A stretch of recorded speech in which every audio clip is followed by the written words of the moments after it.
نیت کا بیان۔ جب انسان نماز پڑھنے کے لیے کھڑا ہو جاتا ہے، قبلے کی طرف منہ کر لے، تو اب انسان کو سب سے پہلے نیت کرنا ہوتی ہے۔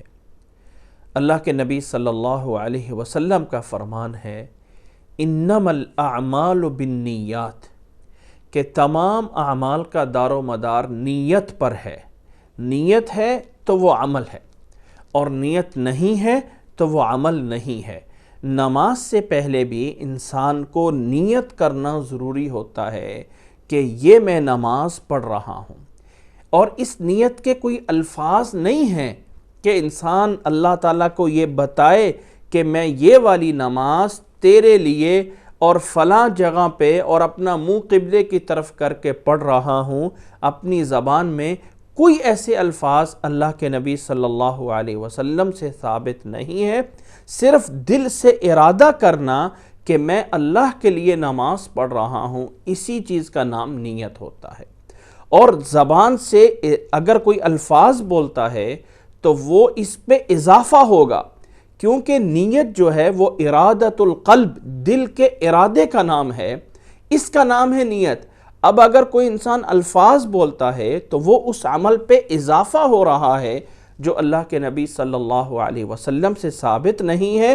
ڈر ہے کہ کہیں یہ چیز بدعت میں نہ چلی جائے، اس لیے صرف اور صرف دل سے ارادہ کرنا ہے کہ نماز میں پڑھ رہا ہوں، اس چیز کا نام نیت ہوتا ہے۔ اور نماز کی نیت میں دو چیزوں کا خیال رکھنا ہوتا ہے۔ نمبر ایک یہ ہے کہ انسان اس نیت میں یہ عزم کرے کہ یہ میں خالص اللہ کے لیے نماز پڑھ رہا ہوں، اس میں میرا مقصد کسی دوسرے انسان سے یا کوئی دنیاوی فائدہ مقصود نہیں ہے، یعنی کسی اور کو خوش نہیں کرنے کے لیے، بلکہ خالص اللہ کے حکم کو پورا کر رہا ہوں، اور اسے اخلاص کہا جاتا ہے۔ اور اس نیت کا دوسرا پہلو یہ بھی ضروری ہے کہ انسان اس نیت میں یہ سوچے، یہ دماغ میں اس بات کو لائے کہ یہ میں فرض نماز پڑھ رہا ہوں، یا فرض کے علاوہ سنت یا نفل نماز پڑھ رہا ہوں، یا یہ نماز میں کون سی پڑھ رہا ہوں، فجر پڑھ رہا ہوں، ظہر پڑھ رہا ہوں، عصر پڑھ رہا ہوں، یا مغرب پڑھ رہا ہوں، یا عشاء پڑھ رہا ہوں، کون سی نماز پڑھ رہا ہوں۔ کیونکہ نماز کا طریقہ سب کا سیم ہے، فرق انسان کی نیت سے جا کے ہوتا ہے۔